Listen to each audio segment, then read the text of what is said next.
अक्टूबर 1970 US navy का एक C-121 constellation जहाज एंटार्क्टिका के मैकमुर्डो स्टेशन पर लैंड करने जा रहा था।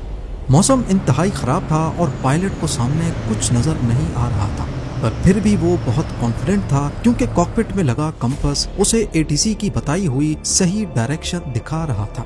कुछ देर बाद जब रनवे नहीं आया तो मैकमुर्डो स्टेशन ने पायलट को बताया कि वो गलत डायरेक्शन में जा रहे हैं। कुछ अटेम्प्ट्स के बाद जब फिर भी पायलट को रनवे नहीं मिला तो फ्यूल खत्म होने की वजह से उन्हें रैंडम जगह पर ही लैंड करना पड़ा।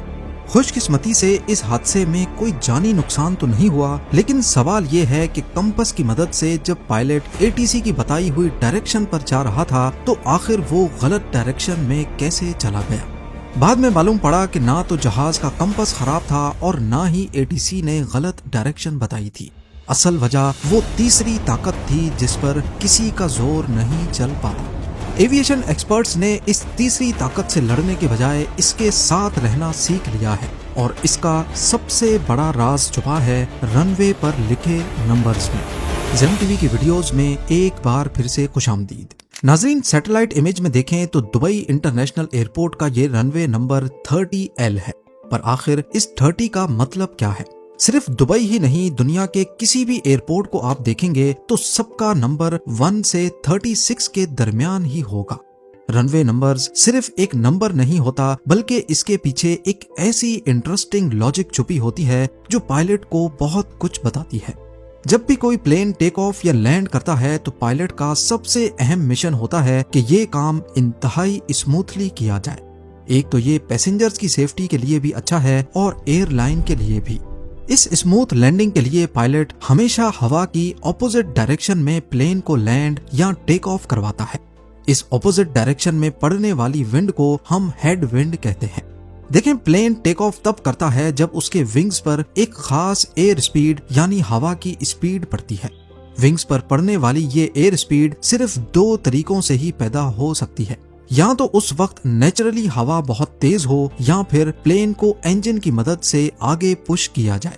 दुनिया के सबसे बड़े पैसेंजर प्लेन एयरबस A380 के केस में जब तक वो 240 से 295 किलोमीटर पर आवर की स्पीड अचीव नहीं कर लेता तब तक वो लिफ्ट नहीं कर सकता।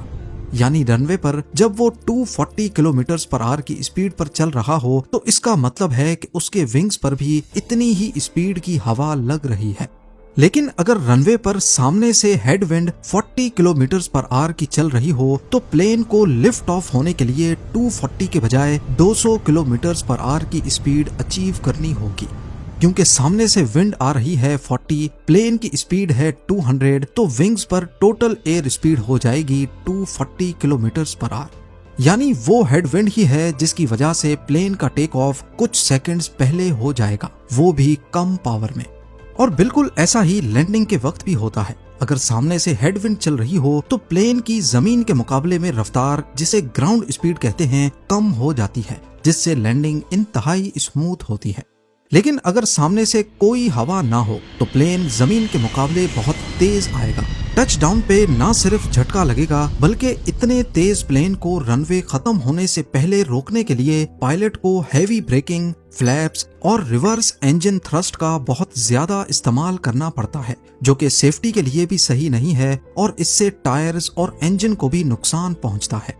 अब क्योंकि लैंडिंग और टेक ऑफ के लिए सामने से आने वाली विंड बहुत इंपॉर्टेंट होती है, तभी एयरपोर्ट्स पर भी रनवेज को ऐसे डिजाइन किया जाता है कि वो हवा की डायरेक्शन में हो।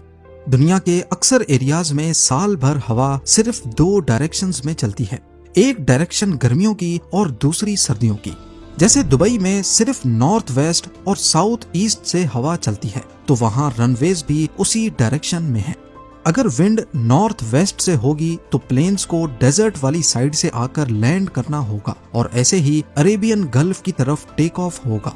अगर विंड डायरेक्शन साउथ ईस्ट से है तो अरेबियन गल्फ की तरफ से लैंडिंग होगी और टेक ऑफ डेजर्ट वाली साइड पर होगा। अब हम दुबई इंटरनेशनल एयरपोर्ट की ही एग्जाम्पल को आगे लेके बढ़ते हैं। इस एयरपोर्ट के राइट साइड के ऊपर अगर हम कंपास रख कर देखें तो 0 डिग्रीज पर नॉर्थ है, 90 डिग्रीज पर east, 180 degrees south, 270 degrees west और दोबारा 360 डिग्री पर नॉर्थ है। आप नोटिस करेंगे कि अगर हम 0 से शुरू होकर ऑल द वे गोल घूमकर 300 डिग्रीज पे आएंगे तो ये लाइन रनवे के बिल्कुल अलाइंड है। तो अगर कोई प्लेन डेजर्ट वाली साइड से आ रहा है और एक खास वे पॉइंट पर आकर वो अपनी डायरेक्शन 300 डिग्रीज पर कर लेता है तो वो सीधा रनवे पर पहुंच जाएगा। एविएशन की जबान में 300 को 30 पढ़ते हैं। L का मतलब है लेफ्ट और R का मतलब है राइट, क्योंकि दुबई इंटरनेशनल पर 2 रनवेज हैं। लेकिन अगर विंड डायरेक्शन डेजर्ट से चल रही हो तो प्लेन्स को अरेबियन गल्फ वाली साइड से आकर लैंड करना होगा। पर इस साइड पर देखेंगे तो यहाँ पर 30 नहीं बल्कि 12L और 12R लिखा है। ऐसा इस वजह से है क्योंकि अरेबियन गल्फ की साइड से रनवे 120 डिग्रीज पर अलाइंड है। तो असल में रनवे 2 ही हैं, लेकिन डेजर्ट से आएंगे तो इसका नाम 30 है, जबकि गल्फ की साइड से इसका नाम 12 हो जाता है। चाहे दुनिया का कोई भी रनवे हो, बड़े नंबर में से अगर हम छोटा नंबर माइनस करेंगे तो हमारे पास हमेशा 18 आएगा, यानी 180 डिग्रीज। क्योंकि रनवे बिल्कुल सीधा होता है और सीधी लाइन कंपास में हमेशा 180 डिग्रीज की होती है। अब यहाँ पर 2 पैरेलल रनवेज हैं, यानी यहाँ विंड की डायरेक्शन सिर्फ 2 ही होंगी। यहाँ तो विंड गल्फ की तरफ से आएगी या फिर डेजर्ट की तरफ से। पर अगर कोई ऐसी जगह जहाँ विंड चारों डायरेक्शन में चल सकती है, वहां पर प्लेन्स कैसे लैंड करते हैं?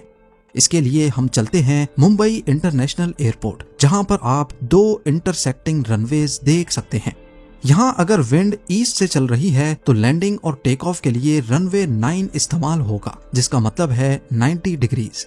और क्योंकि 9 सिंगल डिजिट में लिखना कंफ्यूजन भी पैदा कर सकता है, इसीलिए इसके पीछे 0 लगाकर पायलट्स के लिए क्लियर कर दिया गया है कि ये 9 यानी 90 ही है।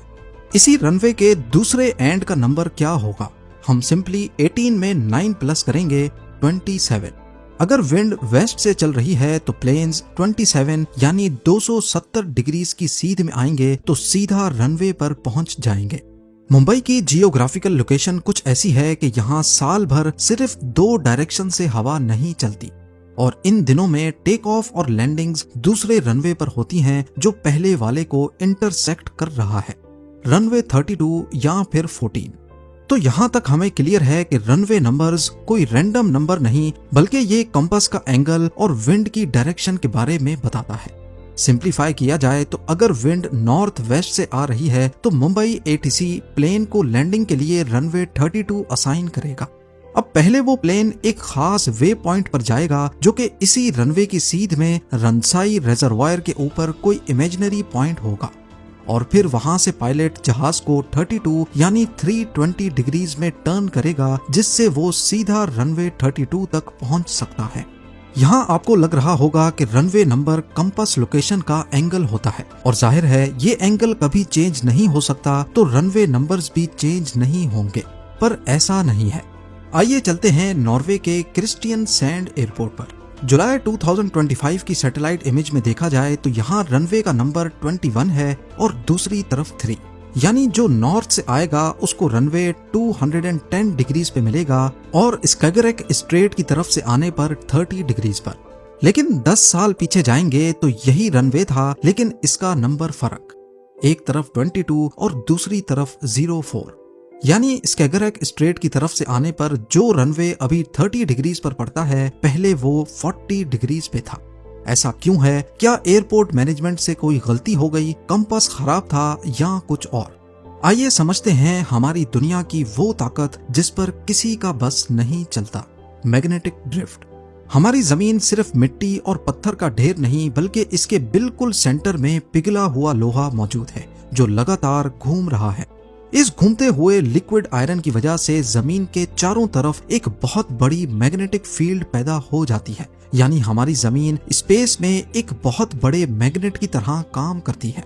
और किसी भी मैग्नेट की तरह जमीन के इस मैग्नेट का भी एक नॉर्थ पोल है और एक साउथ पोल। कंपास के अंदर जो पतली सी सुई होती है वो कोई आम लोहा नहीं होती, बल्कि वो खुद एक छोटा सा मैग्नेट होती है जो एक बारीक पिन पर बैलेंस्ड की जाती है। फिजिक्स का एक बेसिक लॉ है कि मैग्नेट्स के ऑपोजिट पोल्स एक दूसरे को खींचते हैं। अब क्योंकि कंपास की ये सुई मैग्नेट का नॉर्थ पोल है तो वो हमेशा अर्थ की मैग्नेटिक फील्ड के साउथ पोल की तरफ घूम जाती है। यहाँ आप सोच रहे होंगे कि कंपास की सुई अपने मैग्नेट का नॉर्थ पोल है, तो वो अर्थ के नॉर्थ पोल से अट्रैक्ट कैसे होती है, जबकि नॉर्थ और नॉर्थ को तो आपस में रिपेल करना चाहिए। ये है हमारे अर्थ का सबसे बड़ा फन फैक्ट जो बहुत सारे लोगों को मालूम नहीं है। असल में हमारे अर्थ का जो नॉर्थ पोल आर्कटिक के पास मौजूद है, वो हमारे अर्थ के मैग्नेट का साउथ पोल है, और अर्थ का साउथ पोल जो असल में एंटार्क्टिका है, वो अर्थ के मैग्नेट का नॉर्थ पोल है। नॉर्थ पोल को नॉर्थ पोल हम इस वजह से कहते हैं क्योंकि कंपास की नॉर्थ सुई उस तरफ अट्रैक्ट होती है, जबकि असल में वो अर्थ की मैग्नेटिक फील्ड का साउथ पोल है। लेकिन जमीन के अंदर जो लिक्विड आयरन घूम रहा है वो कोई फिक्स चीज नहीं है, बल्कि वो वक्त के साथ साथ थोड़ा बहुत शिफ्ट होता रहता है। इस लिक्विड आयरन की मूवमेंट की वजह से जमीन के पोल्स हर कुछ सालों के बाद अपनी जगह बदल देते हैं। जब पहली बार साइंटिस्ट ने इस मैग्नेटिक पोल को एग्जैक्ट मेजर किया था तो ये कनाडा के पास था, और आज ये तेजी से रशिया की तरफ बढ़ रहा है। यही वजह है कि जो एयरपोर्ट्स पोल्स के करीब है, हर कुछ सालों के बाद उनके एंगल्स में काफी फर्क आ जाता है, और वहां रनवे नंबर्स एक एक डिग्री करके चेंज करने पड़ते हैं। 1970 में जो यूएस नेवी के प्लेन के साथ हादसा पेश आया, वो भी असल में मैग्नेटिक ड्रिफ्ट का ही नतीजा था। एंटार्क्टिका क्योंकि पोल के करीब है, तभी यहाँ रीडिंग्स तेजी से चेंज होती हैं, और यहाँ 6-6 महीने तक कोई प्लेन नहीं आता, तभी रीडिंग काफी ज्यादा बदल गई, जिसका किसी को अंदाजा नहीं रहा। कनाडा की हालत तो ये हो गई है कि यहाँ एयरपोर्ट स्टाफ हर कुछ सालों बाद रनवे नंबर्स चेंज करके थक चुका था। तभी यहाँ एक ऐसा सिस्टम निकाला गया जिसने ये मसला हमेशा के लिए खत्म कर दिया। उन्होंने रनवे को मैग्नेटिक नॉर्थ के बजाय ट्रू नॉर्थ पर फिक्स कर दिया है, जो कभी चेंज ही नहीं होता। हमारी जमीन का फिजिकल नॉर्थ जो आज ग्रीनलैंड के ऊपर आर्कटिक ओशन में है, ये जीपीएस का नॉर्थ पोल है। कनाडा ने अपने ज्यादातर रनवेज को मैग्नेटिक नॉर्थ पोल से हटाकर जीपीएस के नॉर्थ पोल के हिसाब से फिक्स कर दिया है। फायदा तो इसका आपके सामने है, लेकिन इसका नुकसान ये है कि पायलट्स को लैंडिंग के वक्त कॉकपिट का कंपास छोड़कर जीपीएस के जरिए लैंडिंग करनी होती है, यानी लैंडिंग का सारा दारोमदार जीपीएस सैटेलाइट्स पर होता है। रनवे नंबर्स के अलावा यहाँ पर बनी अजीबो गरीब व्हाइट मार्किंग्स भी पायलट को बहुत कुछ बताती हैं। जैसे रनवे के स्टार्टिंग पर आपको ऐसी लंबी लंबी पट्टियां नजर आती हैं, जो देखने में किसी पियानो कीज जैसी लगती हैं। एविएशन की जबान में इन्हें थ्रेशोल्ड मार्किंग्स कहा जाता है। ये पट्टियां पायलट को हवाई जहाज की खिड़की से दूर से ही बता देती हैं कि रनवे कितना चौड़ा है। अगर वहां 4 पट्टियां हैं तो रनवे 60 फीट चौड़ा होगा, अगर 8 पट्टियां हैं तो 100 फीट, और अगर दुनिया के सबसे बड़े रनवेज की तरह वहां 16 पट्टियां हैं तो इसका मतलब है कि रनवे पूरे 200 फीट चौड़ा है। दुबई इंटरनेशनल पर इन 16 पट्टियों के बाद 6-6 पट्टियों के 2 सेट्स बने हैं। इन्हें डिस्टेंस कैलकुलेटर कहा जाता है। पहली 6 पट्टियां बताती हैं कि 500 फीट रनवे गुजर चुका है, और दूसरी 6 पट्टियां बताती हैं कि 1000 फीट का फासला गुजर चुका है। फिर बारी आती है इन 2 बड़े ब्लॉक्स की, जिसको एमिंग पॉइंट कहते हैं। पायलट हवा में 300 किलोमीटर की रफ्तार से आते हुए अपने जहाज के निशाने को बिल्कुल इन्हीं 2 ब्लॉक्स पर लॉक करता है, क्योंकि यही वो सबसे मजबूत जगह होती है जहां जहाज को सबसे पहले जमीन को छूना होता है। उसके बाद 4 पट्टियां और फिर 2, ये भी बताती हैं कि रनवे कितना गुजर चुका है। अगर आखिरी 2 पट्टियों तक भी प्लेन लैंड नहीं हो पाता तो इसका मतलब है कि अब बहुत देर हो चुकी है। अब अगर टच डाउन हो भी गया तो आगे रुकने के लिए इतना रनवे बचा नहीं है। इस सूरत में पायलट्स इंजन को थ्रस्ट देकर दोबारा ऊपर चले जाते हैं, जिसे एविएशन की जबान में गो अराउंड कहते हैं। इसी तरह रात के वक्त के लिए रनवे के पहले 3000 फीट पर लाइट्स लगी होती हैं, जिससे पायलट को पता चलता है कि वो सही लैंडिंग जोन में है या नहीं।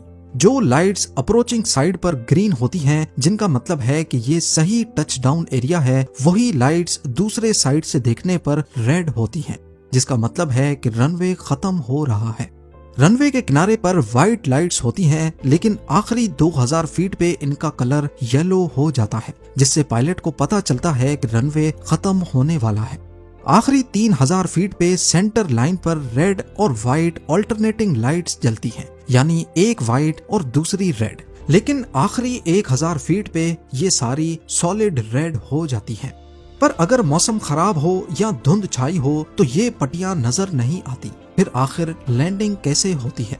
आज के मॉडर्न एरा में कई इंटरनेशनल एयरपोर्ट रनवेज पर ILS यानी इंस्ट्रूमेंट लैंडिंग सिस्टम लगा होता है। ये सिस्टम रेडियो सिग्नल्स के जरिए जहाज के ऑटो पायलट को बताता है कि वो रनवे से कितना ऑफसेट है, उसे किस ग्लाइड स्लोप से रनवे की तरफ आना है और कहां पर टच डाउन करना है।